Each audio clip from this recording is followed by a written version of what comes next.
Okay.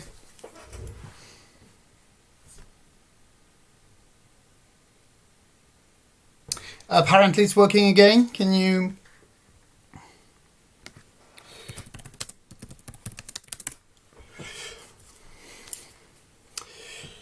Okay. Do I have people here? Yep. Just waiting for for you to arrive. I'm sorry for this.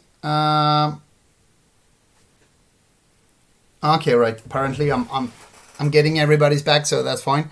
I'll be just waiting for a few seconds, as usual.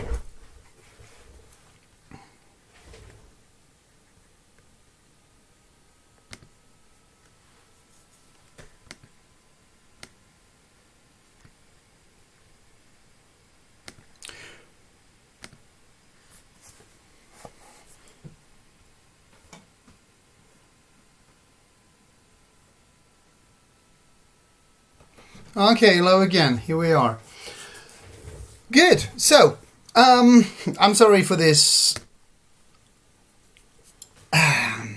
technical problems which happen, I have to say, quite often. Right. So first, just to reconnect you to this. So people could be mobilized in the United Kingdom by financing the war and participating to what is known as state loans or war loans. Okay. Second element. The aim of all this, of course, was to mobilize the population to produce.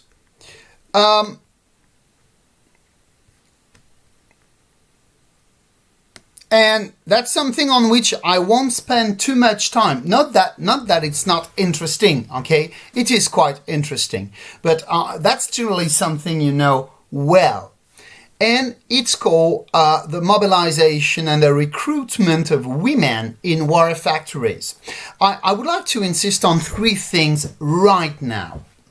Many people are wrongly saying World War I made women go to industrial jobs. It's wrong.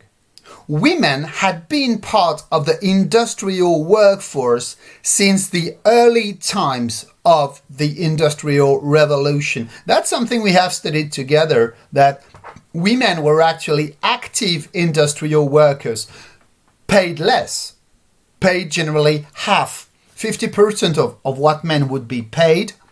But women were taking part to the industrial workforce much before the First World War.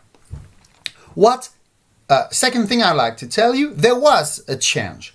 The change was that the type of industrial work they would do could differ. Certainly, they would participate more to metal works, steel works, armament factories. That's true. The type of factories in which they would take part would change. Thirdly, we'll see in the last part, that's my third point, we'll see in the last part how it affected the United Kingdom society, because the result was that women over 30 actually, would get the right to vote immediately after World War I in the UK. So that's typically the type of mobilization that would happen. On her, their lives depend, right? And you can see that in the background, you've got this cannon, this war industry needing to produce more and more, because as the war was going on, a lot of destruction occurred among the material, okay? And so on her, their lives depend, because she is the factory worker producing the weapons. So that's generally something you know. Women munition workers enroll at once. So we need women. We need women to work, and these women have to work in the munition factories. Okay? That's certainly something you know. But you know what? Women had another important role to play. Because as many men had gone to war, and we'll see immediately after why they had gone to war and how it was organized in the UK. They had another role to play. If there is no man left in the family, they are the ones in charge of keeping the family afloat, of keeping the family going on, at home. And one way to do that,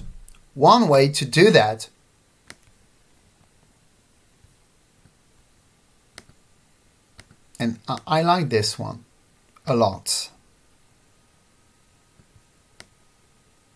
Okay, this is from a later stage in the war. This is from 1916, 2 years after the war. Okay?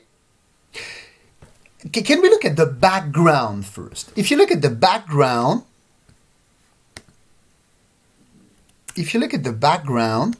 you can see, all these are governmental posters, okay? I should have insisted on this, because all these are governmental posters. Okay, look at this.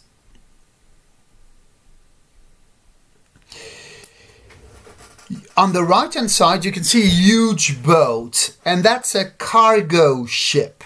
So a cargo ship means that it's not a military one, it's supposed to bring supply to the United Kingdom. And supply to the United Kingdom would come from two places, either the European continent or mostly America. Because the United States was exporting cereals and food and other material, but food and cereals to the UK. But as I've told you, in 1915, the Germans start using submarines, and on the left-hand side, just behind the woman, you can see a submarine. And this submarine, they would cut the roads of the cargo ships. They would cut the routes of the cargo ship, and so supply would come to a lesser amount to the UK. Okay, right? So what can you do against this? You can avoid wasting bread. And so firstly, you don't give some to animals. And you ration. Rationing is limiting the amount of food and other supply available. So at first, people were encouraged to do that. At first, people were encouraged to self-ration. Oh, so maybe I should write ration, but it's the same as in French, right?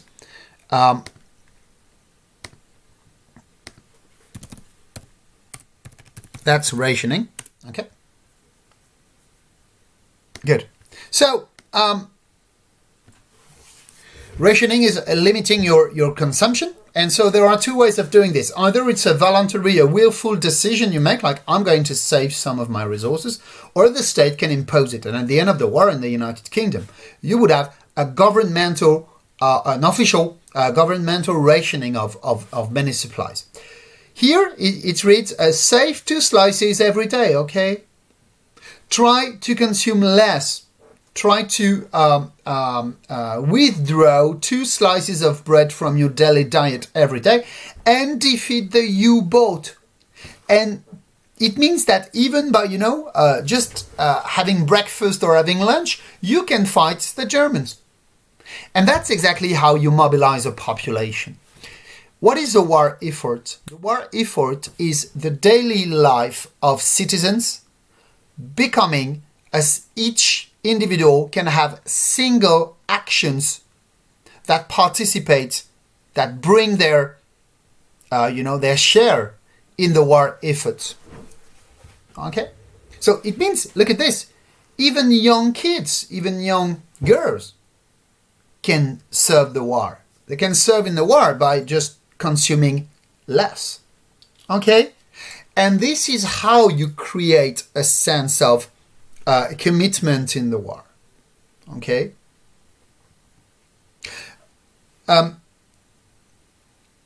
It's exactly, if we make a comparison with today, right? When we when everybody is supposed to wear their mask on. That's a way to make a single action, a small action that participates in national effort. That's exactly the same, a mental framework. Okay? Now, that's part of it.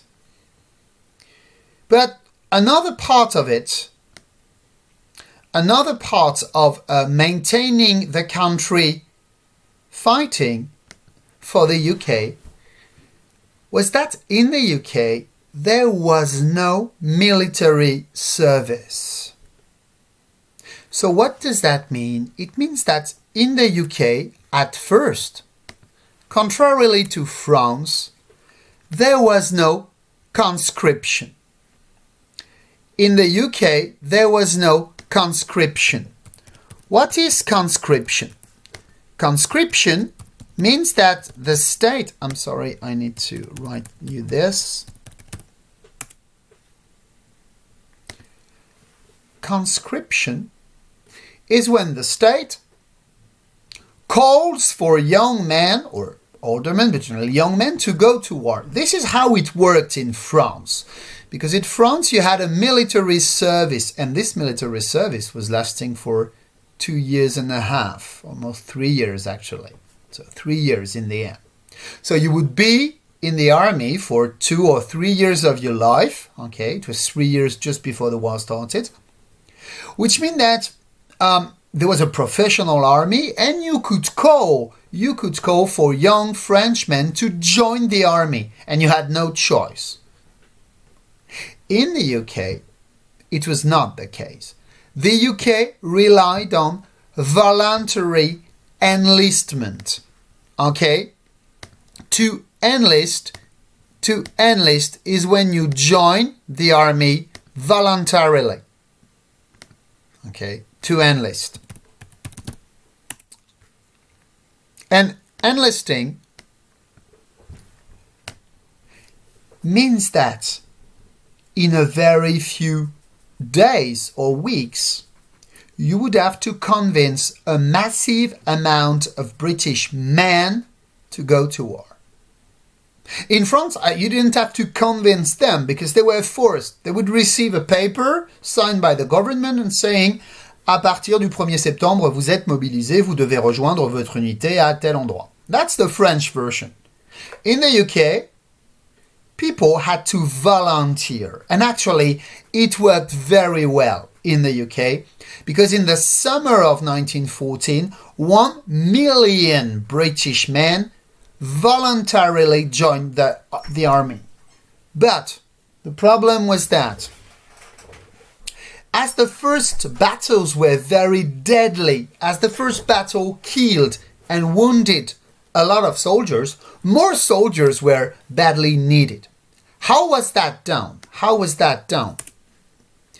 It was done by the government doing a lot of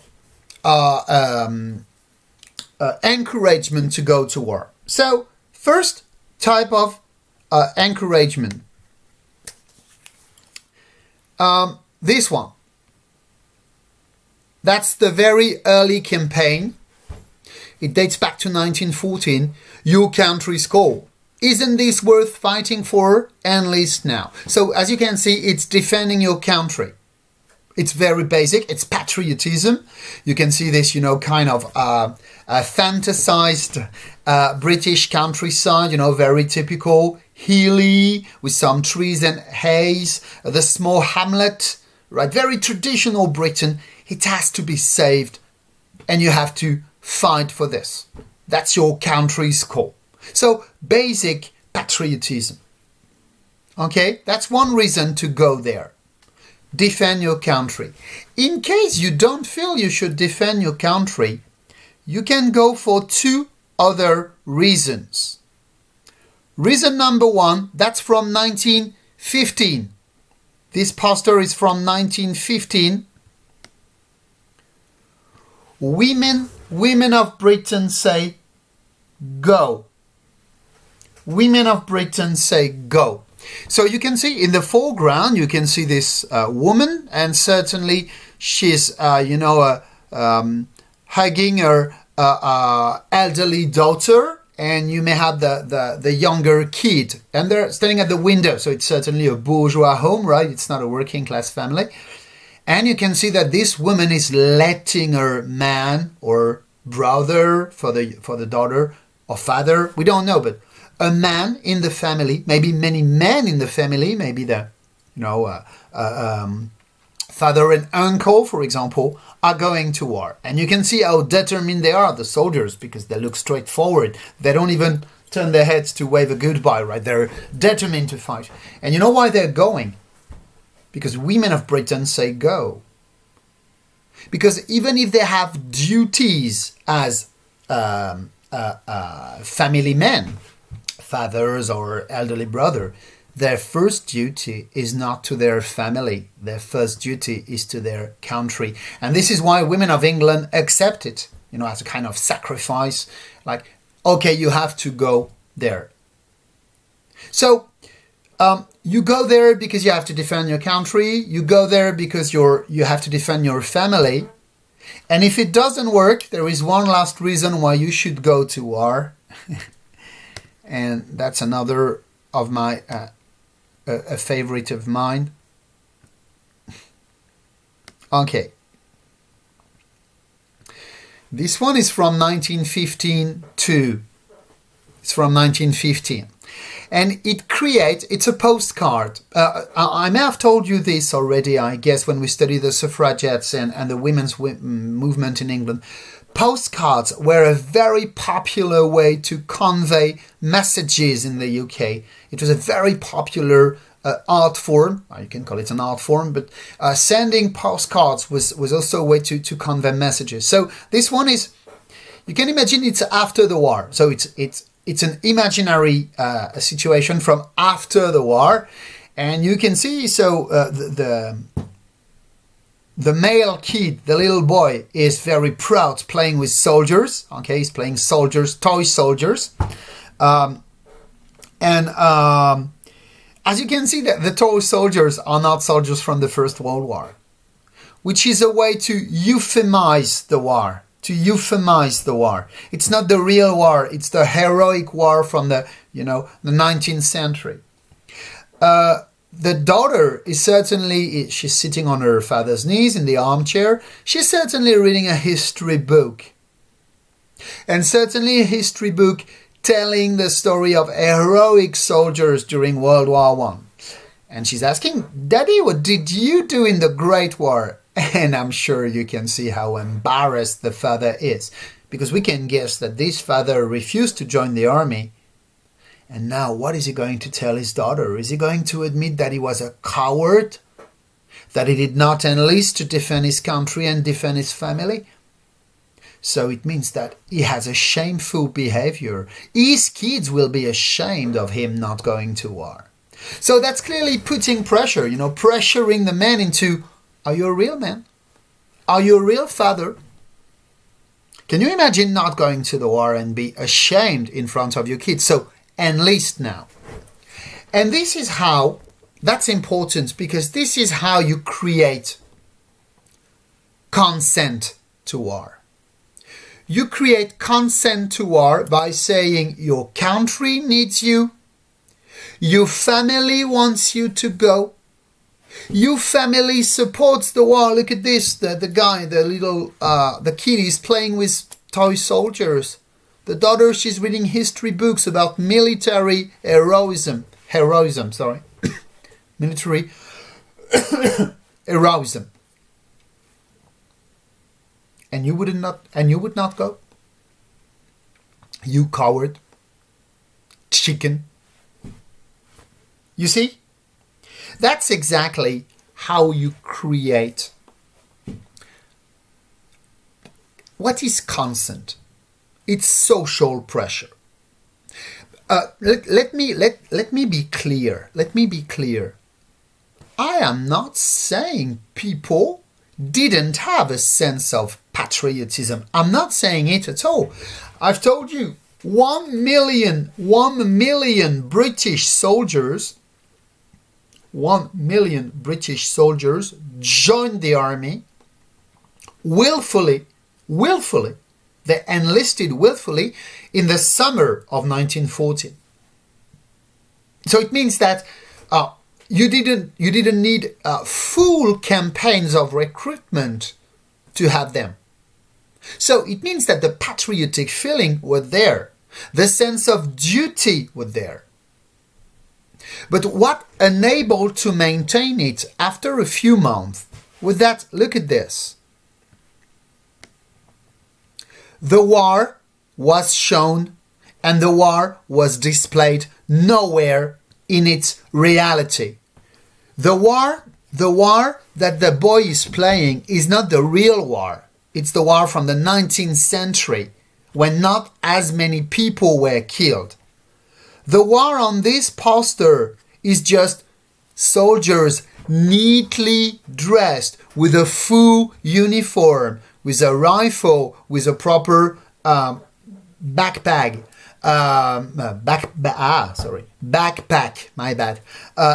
and full equipment. And the first picture is about, peaceful landscape. As you can see, it's true on the two posters, the peaceful landscapes. I think I've shown you already this image too. It's an advertising from 1915 for cigarettes. I guess you've seen this already. I can't remember. I guess I've seen it. I've shown it to you already. Look at this. Yes, I've shown it for the trenches. This is 1915. There was no way a trench would look like this in 1915. You would have dust everywhere. You would have bomb and shell holes everywhere. You would have dead bodies with their belly cut into everywhere. You would not even be able to draw on this picture because it would be muddy and dusty and cloudy and smoky and I'm not sure they would smile like this. And I'm not sure the guy would be like standing, hey, I've got the time to smoke a cigarette. No, you would not be able to smoke a cigarette standing because you would be 100% dead. So it means that clearly another way to maintain the national unity, was to euphemize the war. Okay? And that was the role of the government. Censorship in the newspapers, censorship in advertising, censorship in the postcards and letters sent. This was part of how national unity was maintained. Okay? Right? Good. So, now, as a conclusion, because time is almost up for today. As a conclusion, sorry, I need to reintegrate my lesson structure.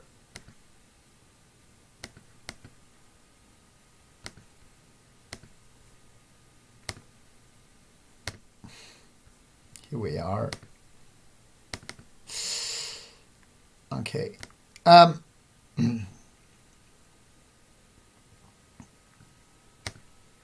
sorry, it's coming. Right. So, it means that, and that's my conclusion to paragraph 2,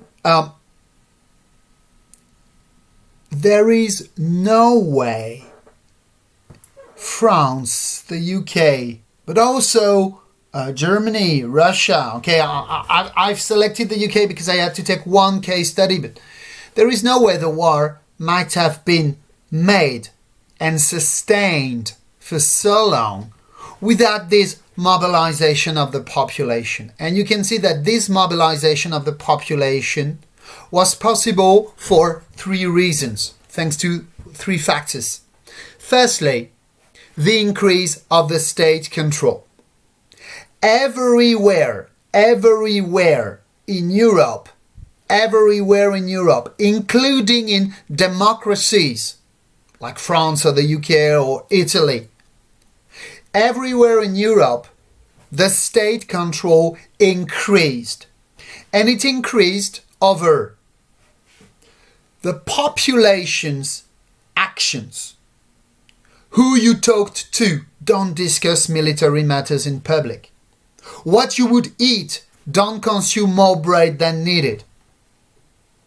So it was an influence on the people's behavior. Don't go to the pubs for too long. And if you drink beer, this beer is going to be much more water than beer. That's directly affecting, under various forms, okay? But that's directly affecting the people's daily lives. And people that were not fighting. I mean, the civilians. Secondly, organizing the economy. Getting finance, like war loans or increasing taxes. But also making sure to organize the economic production, the armament production, the munition production, and encouraging women into these factories. But also agriculture would be reorganized. Thirdly, you had to maintain the commitment of the people by reminding them of why they fought. They fought because they had a country to defend. They fought because their country was the civilized one. And I would like to conclude on this before we stop here. This is exactly what this poster was about. Men of Britain, will you stand this? The German raiders. A raider is not a fighter. A raider. Who was a raider? The Vikings were. The barbarians are raiders. The civilians, the civilized people, they fight. They are brave enough to fight face to face, eye in the eye. The raiders, they come, they destroy, they leave. That's coward. That's cowardly, That's cowardly. So, by this poster, you have everything. Civilians were affected. Men had to join the army voluntarily to help fight this injustice, and the enemy is a barbarian. And by creating this atmosphere of national unity against the enemy, then the UK or France was able to stand the war for 4 years and a half. And it's a part of people's real feeling.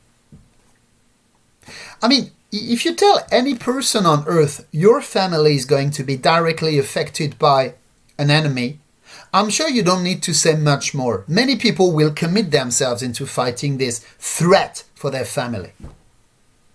So that was part of the people's feeling. It was not invented by the government.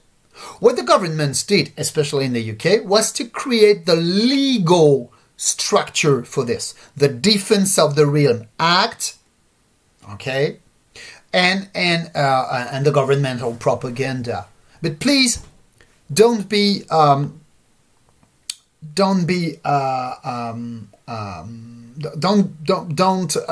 misinterpret this. If this propaganda worked, it's because it relies on some feelings that the people had. The feeling of being a protected island, for example, for the British, that was very important.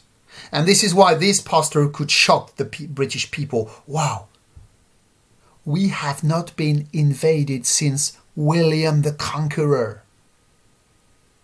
And the Germans are coming now? It's been 1,000 years or 900 years. It's been 900 years since the last time an invader came to us. So we should resist. And that's how you create this consent to war. Okay? The feeling that, and I swear I'm going to conclude right now. It's my last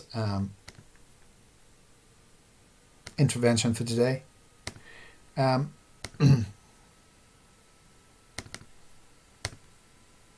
This is a document I opened the class with. You see, consenting is the people opinion is under government control, but also people are consenting to war because they sympathize there is a sympathy with the civilian suffering and with the soldier suffering. Okay? Yes? Please, one last thing to remember, if you can carve this in your mind. This experience of national unity, this experience of civilian sufferings, this experience of people feeling that even if they were not soldiers, they had a role to play to defend their country, that would be a basis for reconstruction after the war. And this is also something on which, for example, fascism in Italy would rely. Okay? It means that, the boundary, the limit, the boundary between the civilian experience and the soldier's experience was less neat than before. A part of being a civilian during this war was not fully being a civilian, but was being someone serving their country as the home front. What would the fascists in Italy do? They would say, okay, let's pursue this experience. You don't need to be a soldier to serve your country, even using force. And that's how some, people could be recruited. So it would have a longer term impact. Okay? I'm done for today. Thank you very much.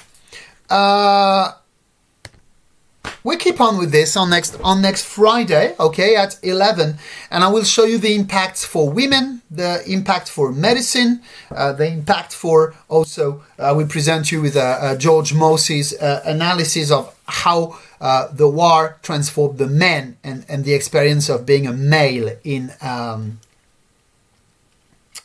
Europe, okay? Do you have any question?